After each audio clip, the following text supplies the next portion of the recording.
গুলো পরীক্ষা করছেন, সবগুলো পরীক্ষায় তিনি শতভাগ উত্তীর্ণ হয়েছে। ওয়াইদ ইবতালা ইব্রাহিমা রব্বুহু বিকালিমাতিন ফাআতাম্মাহুন্না।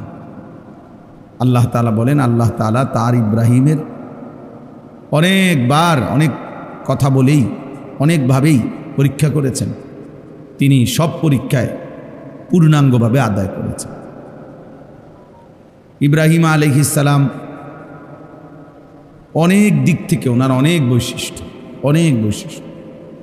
কোরআনুল কারীমের মধ্যে আল্লাহ তাআলা ইব্রাহিম আলাইহিস সালামের ব্যাপারেই বলছেন, হুয়া সাম্মাকুমুল মুসলিমিন, তিনি তোমাদেরকে মুসলিম নামে নামকরণ করেছেন। আমাদেরকে মুসলিম নামে তিনি নাম রেখেছেন।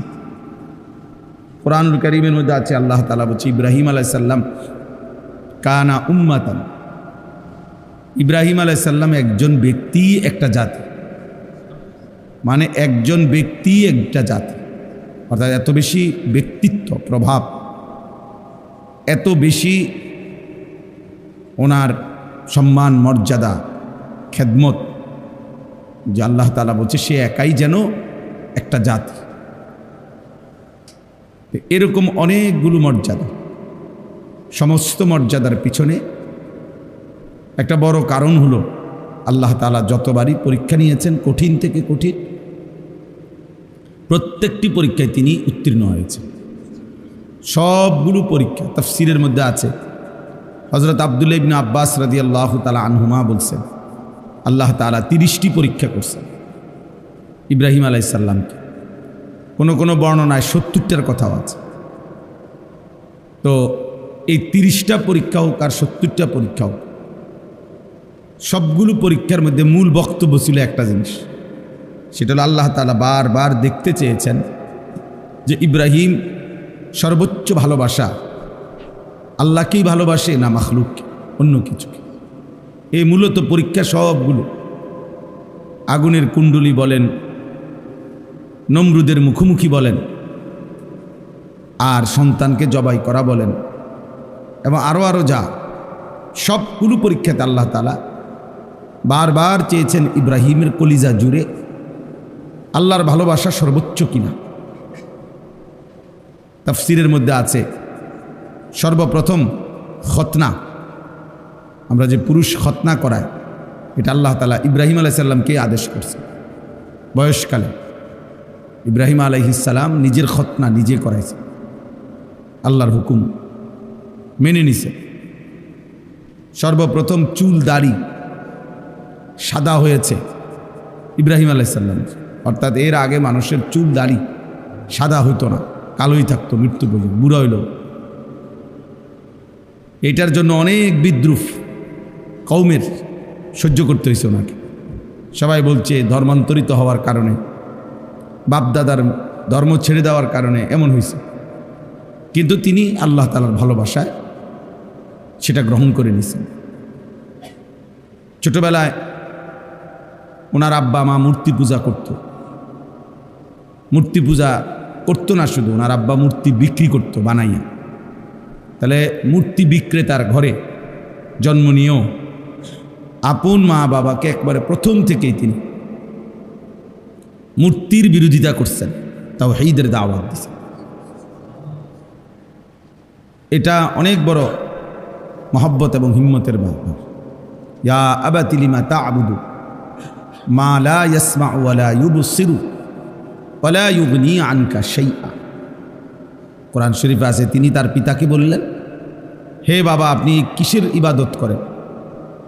মা লা ইয়াসমা'ু, যে কিছুই শুনে না, ওয়া লা ইউবসিরু, যে কিছু দেখেও না, ওয়া লা ইউগনি আনকা শাইআন, যে কোনো সামান্যতম উপকারও করতে পারে না। এই ফালতু মূর্তির কেন পূজা করে, ইবাদত করে? তার মানে ছোট্টবেলা থেকেই তিনি আল্লাহর ভালোবাসায় বাবা মার কুফরিও 1 সেকেন্ডের জন্য মেনে নেননি, করেন নাই। আগুনের কুণ্ডলিতে নমরুদ যখন ফেলাইছেন, তখন তিনি জিব্রাইলের মতো ফেরেশতা, মিকাইল, ইসরাফিল, আজরাইল এই 4 জন ফেরেশতাই ওনাকে সাহায্য করতে চাইছিল, তাফসিরে আছে, কিন্তু উনি ওদের সাহায্যও প্রত্যাখ্যান করছে। বুঝছে না, তোমরাও লাগবে না, যাও, যার জন্য আমি আগুনে পড়তে যাচ্ছি তিনি আমাকে দেখতেছেন, তিনি আমার জন্য যথেষ্ট। হাসবি আল্লাহ, হাসবি আল্লাহ, ইব্রাহিম আলাইহিস সালামের বাক্য, আমার জন্য আল্লাহই যথেষ্ট। 84 বছর বয়সে অনেক কান্নাকাটির পরে আল্লাহ তাআলা ওনার ছেলে ইসমাঈলকে দিয়েছিলেন, একটা সন্তান দান করছিলেন। তো আল্লাহ তাআলা বলছেন তুমি সন্তানটাকে আদর করবা না, চুমা দিবা না, কোলে নিবা না। বলছি ঠিক আছে, তো দেন নাই, আদর করেন না, আপনি শুধু তাকাইয়া দেখতেন। আল্লাহর ভালোবাসার পরীক্ষা দিচ্ছে, তাফসিরে আছে এই কথা। কিছুদিন পরে আল্লাহ তাআলা বলছেন এতদিন তো দেখতে দিছি শুধু, এবার দেখতেও দেব না, চোখের আড়ালে এই বাচ্চা এবং বাচ্চার মা হাজেরাকে দূরে মরুভূমিতে রেখে আস। ঠিক আছে, তো আল্লাহ তাআলার হুকুমে কাবা ঘরের পাশে, তখন কাবা ঘরের প্রাচীর ছিল না, তো এই কাবার পাশে মক্কায় মরুভূমিতে গাছপালা, তরুলতা, পানি, মানুষ, জনবসতিহীন একেবারেই ধুধু মরুভূমিতে একেবারেই একা রেখে আসছে। এরপরে কিছুদিন পরে আল্লাহ তাআলা বলছেন প্রথম তো দিলাম কিন্তু দেখতে দেই নেই, কোলে নিতে দেই নেই, দেখতে দিছি, এখন দূরে সরাই দিছি। তো মনে মনে সান্ত্বনা ছিল, আচ্ছা যাক, ফুত না দেখলে কিছু আছে, তো দূরে হলেও আছে। তো আল্লাহ তাআলা এবার বললেন না, আর দুনিয়াতেই থাকবে না, বরং তাকে জবাই করে আমার কাছে দিয়ে দাও। তিনি বললেন ঠিক আছে, আসলাম, আল্লাহ আমি মেনে নিলাম, আমি মেনে নিলাম। এবং ঠিকই বাস্তবিক অর্থেই সন্তানের গর্দানে, মিনার ময়দানে গর্দানের মধ্যে ছুরি রাখছেন, জবাই করতেই চাইছেন। আল্লাহর কুদরতে জবাই হয় নাই সেটা তো ভিন্ন কথা, কিন্তু তিনি এক বিন্দুও মূলত কোনো রকম লৌকিকতা বা নয়সয় বা এমনে এমনে যে না, বাস্তবিক অর্থেই তিনি কি করতে চাইছেন, জবাই করতে চাইছেন। আরও অনেক আছে তাফসিরের মধ্যে, মানে একটার থেকে একটা অনেক কঠিন পরীক্ষা ছিল, কিন্তু প্রতিবারই তিনি আল্লাহর ভালোবাসায় সমস্ত পরীক্ষায় উত্তীর্ণ হয়েছেন। কোরআনুল কারীমের মধ্যে আছে, আল্লাহ তাআলা বলছেন ওয়াল্লাযীনা আমানু আশাদ্দু হুব্বান লিল্লাহ, যারা মুমিন তারা সবচেয়ে বেশি ভালোবাসে আল্লাহকে। এজন্য মুমিনের সবচেয়ে বড় ভালোবাসা আল্লাহর জন্য। কোরআনুল কারীমের মধ্যে আল্লাহ তাআলা বলছেন তোমাদের পিতা মাতা, তোমাদের ভাই বোন, তোমাদের স্ত্রী, তোমাদের সন্তান, তোমাদের জমানো সম্পদ, তোমাদের ঘর দুয়ার, তোমাদের পছন্দের বাহন, এই সব কিছুর চাইতে যদি আল্লাহ এবং তার রসুল এবং আল্লাহর রাস্তায় জিহাদ, আল্লাহর জন্য দুশ্মনের মোকাবেলা করা, জান দেওয়া, এই 3 জিনিস যদি প্রিয় না হয়, সবচেয়ে প্রিয় না হয়, আল্লাহর ভালোবাসা, আহাব্বা ইলাইকুম মিনাল্লাহি ওয়া রাসূলিহি ওয়া জিহাদিন ফি সাবিলিহি ফাতারাব্বাসু, তাহলে অপেক্ষা করো, হাত্তা ইয়াতি আল্লাহু বিআমরিহি, অল্প সময়ে আল্লাহর ফয়সালা আসবে, মানে আযাব আসবে। যে জাতির মধ্যেই মুসলমান মুমিন পরিচয়দারী, ইমানদারের পরিচয়দারী, আল্লাহর ভালোবাসা কম, রাসূলুল্লাহ সাল্লাল্লাহু আলাইহি ওয়াসাল্লামের ভালোবাসা কম, এবং জিহাদ ফি সাবিলিল্লাহ, আল্লাহর জন্য জীবন দেওয়া, আল্লাহর দ্বীনের জন্য নিজেকে কোরবানি করার জন্য পেশ করা, এই মানসিকতা যার মধ্যেই কম, তা আল্লাহ তাআলা বলছে তারা যেন আযাবের অপেক্ষা করে। আযাব আসে। আজকে সংখ্যাগরিষ্ঠ মুসলমান আমরা, এই 3 জিনিস আমাদের মধ্যে ঘাটতি। আল্লাহর ভালোবাসায় সামান্যতম মুসলমানের পরিচয় ধরে রাখত আমরা চাই না। কিশোর বলেন, যুবক বলেন, বৃদ্ধ বলেন, যেই মিথ্যা অন্যায় অপরাধের সাথে জড়িত, উনি এটা ছাড়বার কোনো মানসিকতাই নেই, প্রস্তুতিই নাই, ইচ্ছাও নেই। মিথ্যা বলে তো বলেই, চুরি করতেছে তো করতেই আছে, ওজনে কম দিতেছে তো প্রতিদিনই একই রকম, সুদ খায় তো 30 বছর ধরে সুদে খায়, বাটপারি করতেছে তো প্রতিদিনই বাটফা। হ্যাঁ, ছেলে পেলে নামাজ পড়ে না তো অসভ্য, কোনোদিনই নামাজ পড়ে না, ফজরের নামাজ পড়ে না তো একদিনও পড়ে না, গালিগালাজ করে তো প্রতিদিনই গালিগালাজ। এই মানে এক ধরনের অপদার্থ জিন্দেগি, অমানুষের জিন্দেগি, জানোয়ারের জিন্দেগি, হাইওয়ানের জীবন, পশুর জীবন। যে জীবন ধারাবাহিক গুনাহ করে সেটা কোনো মানুষের জীবন না, মুসলমানের জীবন না। কোনো মুসলমানের জন্য ধারাবাহিক লাগাতার গুনাহ করা অসম্ভব, আর যেই কোনো মুসলমানের জন্য গুনাহ হওয়া সম্ভব। গুনাহ হবেই, অপরাধ হবেই, এটা স্বাভাবিক, কিন্তু অপরাধ লাগাতার করতে থাকা এটা অস্বাভাবিক। এইটা স্বাভাবিকতা না, বোঝা গেছে সে তার নিজের পরিচয় কর্তব্য ভুলে গেছে।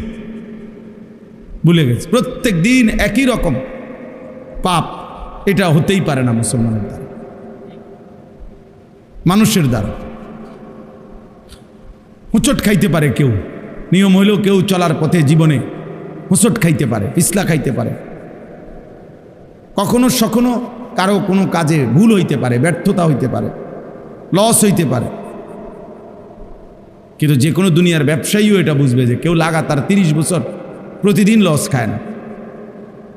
কেউ 30 বছর বাড়ির রাস্তা দিয়া বাজারে যায়, প্রত্যেক দিনে আচার খায়, এমন হয় না। এটা আহাম্মকি কথা, এটা কেউ শুনলে বিশ্বাস করবে না। একদিন পিছলা খাইছে তো 2 দিন 3 দিন সে সতর্ক হয়ে যায়, যেখানে একটু জায়গাটা একটু পিছলা, একটু সতর্ক হয়ে হাঁটতে হয়। তাইলে এটা খুব জরুরি বিষয়। আল্লাহ তাআলার ভালোবাসা, রাসূলুল্লাহ সাল্লাল্লাহু আলাইহি ওয়াসাল্লামের ভালোবাসা, আল্লাহর রাস্তায় জিহাদের প্রতি ভালোবাসা। আমাদের নওজোয়ান ছেলেরা যদি এতটুকু বুঝতো, আল্লাহর জন্য জীবন দেওয়া, আল্লাহর দ্বীনের জন্য সর্বোচ্চ ত্যাগ স্বীকার করা, তাহলে ইসলাম আরো অনেক আগাইত, দুশ্মন আরো বেশি ভয় পাইত। কিন্তু ছেলেপেলেদের চেহারা সুরত দেখলে ইবলিসও হাসে, ছেলে মেয়েদের চলাফেরা দেখলে শয়তানও হাসে। শয়তানও বলবে যে আমিও তো এত শয়তানি জানি না, এত বিচিত্র চুল, এত বিচিত্র শয়তানি, দুষ্টামি, গুনাহ, অশ্লীলতা, অসভ্যতা, আহা আফসোসের। মানে ইবলিসও হাসে, শয়তানও হাসে। সম্পূর্ণ এই লাখ লাখ ছেলে পেলে, ছেলে মেয়ে শাহওয়াতের গোলাম। মনের একটা অসভ্য চাহিদা আছে, লজ্জাস্থানের একটা চাহিদা আছে, এইটার গোলাম। এর জন্যই নারী দেখে, ছবি দেখে, নাচ দেখে, সারাদিন মোবাইল একটা লইয়া, রোদ গরম শীত বর্ষা আগুন ফানি, হুজুর পাবলিক, বয়স্ক মানুষ, জোয়ান মানুষ, মসজিদ মাদ্রাসা, যেখানে যাইবেন অপদার্থের হাত থেকে এটা ছুটে না। সে এটা নিয়েই আছে, নিজের মতো হাসতেছে, নিজের মতো দেখতেছে, নিজের মতো যেটা ভাল লাগতেছে ছবি উঠাইতেছে, নিজের মতোই চুল রাখ। মানে এই পৃথিবীতে কেউ তাকে ভালো বলে না মন্দ বলে, মানুষ তার দিকে তাকায় না, না তাকায়, কিচ্ছু ভাবে না, কিছুই ভাবে না, নিজের মতো করে হারায় গেছে। কখন যে শয়তানের ফাঁদে পড়ে অন্ধকারের রাস্তায়, অন্ধকারের গলিতে হারায় গেছে, আর বাইরে হইতে পারে না। আফসোসের বিষয়।